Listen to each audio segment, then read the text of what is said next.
Saya pun banyak agak dapat soalan. Dia kata kalau seorang ibu tu dia nak sembahyang jemaah dengan anak dia pula ada 3 orang anak perempuan, kemudian ada seorang anak lelaki. Anak lelaki dia belum balik, berumur 11 tahun. Dia kata, boleh tak kalau mak ni nak jadi imam, anak ni yang kecil ni duduk belakang? Guys, jangan lupa subscribe, like and comment di YouTube RI TV.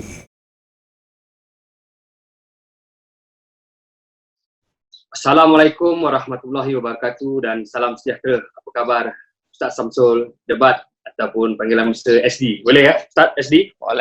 Waalaikumsalam warahmatullahi wabarakatuh. Sihat adanya YB. So YB apa khabar? Alhamdulillah saya sihat. Cuma sini hujan dari malam tadi, hujan lebat. Pagi tadi pun hujan, pagi ni sejuk sikit lah SD. Alhamdulillah. Saya merakan ribuan terima kasih kepada SD atas kesediaan untuk live bersama saya. Memang besar harapan saya mewakili warga Dun Sungai Tawa untuk bersama Ustaz berkumandang pada pagi ini. Kerana sebelum ni saya rancang untuk SD datang ke Dun Sungai Tawa untuk bagi sedikit ceramah.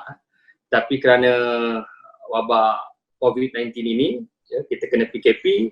Jadi dengan jadual SD yang begitu padat, Alhamdulillah 6 Ramadan ni SD bersama saya berkumandang secara live yang akan boleh sama-sama lah penduduk Dun Sungai Tawa ni dengar apa-apa perkara yang kita bincangkan pada pagi ni. Jadi seperti mana yang kita semua tahulah Ustaz, khususnya saya memang jangkakan pada tahun 2020 ni adalah satu tahun yang sepatutnya meriah kita menjadi negara maju. Tak pernah saya fikir sepatutnya jadi sebuah negara maju, tetapi dah menjadi satu tahun musibah kepada negara kita dan juga seluruh dunia. Daripada wabak epidemik menjadi wabak pandemik pada seluruh dunia, iaitu wabak coronavirus COVID-19 ini yang menyebabkan boleh dikatakan seluruh dunia lumpuh, khususnya negara kita juga turut terjejas dan kita diarahkan PKP, iaitu duduk saja di rumah. Saya ingat dah sebulan lebih kan. Jadi sebab tu saya nak tanyalah kepada SD, ya, kepada orang Dun Sungai Tawa ni, pakcik-pakcik, makcik-makcik, maklum, biasanya diorang ni khusus pakcik-pakcik ni lah. Biasanya kita memang akan solat berjemaah setiap waktu di masjid dan juga solat Jumaat. Tapi kali ini memang kita mendapat arahan untuk tidak lagi berkumpul di sesuatu tempat secara beramai-ramai, dan oleh atas sebab itu tidak boleh lagi dilakukan solat secara berjemaah di masjid-masjid ataupun surau-surau. Jadi saya minta pandangan SD lah dari sudut perkara ini macam mana kepada masyarakat yang dah orang merindui lah solat berjemaah di masjid. Alhamdulillah, syukur kalau kehadrat Allah SWT kerana pada hari ini saya diberi ruang dan peluang untuk bersama dengan YB. Dah sekian lama kita tidak sepentas kan. Dulu pun kita duduk pun tidak sepentas pun sebab pentasnya belum ada masa tu.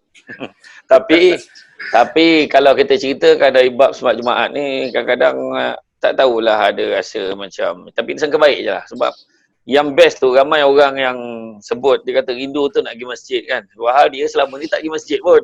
Tu yang kelakar tu kan.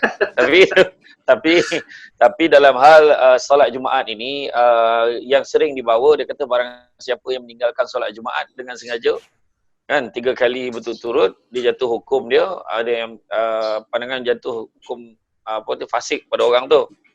Tetapi dalam hal ni jatuh berdosa lah juga. Tetapi dalam hal ini kalau kita tengok keadaan ini diberikan kelonggaran, harus hukumnya untuk meninggalkan solat Jumaat di masjid walaupun 3 kali berturut-turut, walaupun 5 kali berlebih-lebihan, disebabkan oleh dalam tempoh PKP, arahan daripada pemerintah negara. Dan begitu juga kita petik satu hadis ketetapan hukum, hadis Nabi SAW menyebut, siapa yang mendengar suara azan kemudian tidak mendatangi pergi masjid, maka tidak sempurna salatnya, melainkan disebabkan oleh keuzuran. Melainkan disebabkan oleh keuzuran. Jadi sahabat-sahabat tanya apa maksud keuzuran itu. Jadi Nabi jawab, keuzuran itu adalah ketakutan, kebimbangan atau penyakit. Hadis riwayat Abu Daud. Jadi makna kata kebimbangan, ketakutan ataupun penyakit itu adalah keuzuran yang dibenarkan. Contoh, kalau kita keluar rumah, nak pergi sembahyang Jumaat, dulu-dulu kan kita tak ada kereta Camry kan? Dulu kita tak ada kereta yang besar-besar, tak ada. Kita naik kereta, kita jalan kaki pergi sembahyang Jumaat atau naik basikal. Tetapi bila kita nampak hujan lebat, kita takut ribut peti, maka dalam hal itu kita dibenarkan untuk pusing balik. Tetapi walaupun walaupun harus meninggalkan solat Jumaat bila kita sebabkan takut, maka kita hendaklah menggantikannya dengan solat Zuhur. Jadi jangan bimbang kalau kepada semua pengundi-pengundi, penduduk-penduduk di Sungai Tawar, jangan risau sebab dari segi ini pun telah disahkan oleh mufti di seluruh negara. Majlis Fatwa Kebangsaan pun telah mengesahkan perkara ini. Jadi jangan risau. Jadi dia tidak jatuh hukum berdosa untuk orang yang meninggalkan solat Jumaat dalam tempoh PKP ini. Wallahualam. Okey, terima kasih Ustaz. Dan begitu juga Ustaz dengan solat tarawih. Kita pun tak boleh solat tarawih pada tahun ini. Kita tengok bukan saja di dalam negara kita, malahan tanah suci kota Mekah dan juga Madinah Al-Munawwarah juga tidak dibenarkan untuk umat Islam. Tapi tarawih ni mencabar. Bila tarawih ni tak boleh buat kat masjid dengan surah, dia menjadi cabaran kepada orang lelaki yang selama ni belagak konon macam dia tu hebat sangat sebagai ketua keluarga kan. Ya, betul. Jadi YB, macam mana YB? Setakat ni solat tarawih YB buat berapa kat rumah? Saya setakat ni alhamdulillah saya biasa buat 8 lah bersama keluarga. Buat 8. Kalau adalah juga sekali tu dapatlah buat 2. Tapi kebiasaannya kita solat berjemaah dan buat 8 lah bersama keluarga. Selepas itu bolehlah kita buat pengisian seperti tadarus Al-Quran bersama keluarga.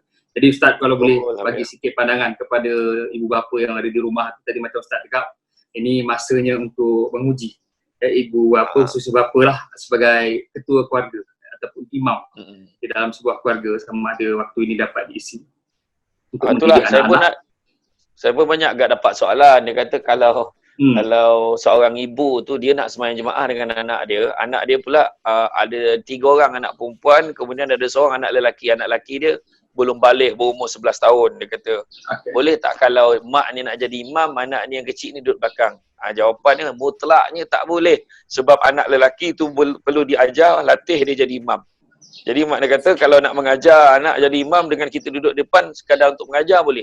Tapi dalam solat tak boleh jadi imam. Jadi macam mana pun kepada lelaki-lelaki di luar sana, anda perlu menggalas tanggungjawab sebagai pemimpin keluarga dan juga sebagai imam solat. Jadi sebagai imam solat pula, kita tengok dalam solat sunat tarawih ini, jangan kita risau sangat sebab solat sunat tarawih ini adalah sunat yang buat dengan ikut kaedah kita masing-masing. Sama ada kita nak buat macam pendek, kita nak buat panjang, kita nak buat, orang kata, kita nak buat lepas tidur nak buat lagi pun boleh. Saya bermula daripada lepas isyak kita dah boleh tarawih dah. Jadi kita boleh buat 8, boleh buat 10 dan kebanyakan kerisauannya selain pada bacaan, jangan risau. Kita boleh baca surah yang kita tahu, walaupun ulang surah yang sama tak ada masalah. Dan begitu juga ada orang yang dia paling risau lepas saja bagi salam, dia tak tahu nak selawat apa, nak zikir apa. Kan? Jadi mana kata dalam keadaan macam tu jangan risau. Kalau dah tak ada apa sangat nak baca, kita bacalah Astaghfirullahalazim. Itu je. Kalau kita Astaghfirullahalazim, lepas tu bangun Allahu Akbar. Itu paling, orang kata paling apalah, orang kata paling tak tahu. Ataupun kalau dah susah sangat, Assalamualaikum warahmatullahi, tu bangun ya Allahu Akbar pun boleh, tidak ada masalah sebab dia solat sunat. Yang penting bila orang tanya buat 8 ke buat 20, jawapan ni yang penting buat, jangan tak buat sudah. Kan? Jadi itulah. Jadi kepada semua, galas tanggungjawab, inilah masanya untuk kita mempelajari. Kalau kita tak tahu, kita belajar sampai kita jadi tahu. Banyak hikmahnya dalam orang kata dalam peristiwa di sebalik PKP ini. Jadi sekarang saya nak tanya YB pula. YB, dalam tempoh PKP ni, YB tengok apakah kesan yang paling besar kepada masyarakat di Sungai Tawar yang YB tengok dari segi mungkin dari segi Ramadan ni lah, YB tengok apakah kesan, siapakah golongan yang paling terkesan dan apakah dia? Silakan YB. Okay, pandangan saya di Dun saya lah, kawasan luar bandar. Saya tengok ni pengalaman pertama lah kepada seluruh umat Islam dan rakyat di negara kita. Yang pertamanya, kita hadapi Ramadan secara PKP. Okay, duduk di rumah dah sebulan lebih, walaupun kita seperti maklum begitu banyak bantuan yang diberi oleh kerajaan, tetapi tidak dinafikan dari segi ekonomi. Ya, mereka benar-benar terjejas. Ya. Kalau saya tengok sekarang dah masuk bulan Ramadan yang juga bila petang musim tengkudu, dah pasti kebanyakan penduduk di sini rata-ratanya petani, tak dapat pergi ke kebun, dan saya dipahamkan hasil kampung juga tak dapat dijual seperti pisang, tanaman-tanaman dan sayuran. Jadi mereka dari segi ekonomi cukup terjejas. Sebab itu saya minta kepada kerajaan agar teruslah membantu golongan luar bandar ni, khususnya petani-petani dan nelayan yang hilang punca pendapatan. Begitu juga dengan peniaga-peniaga bazar ni.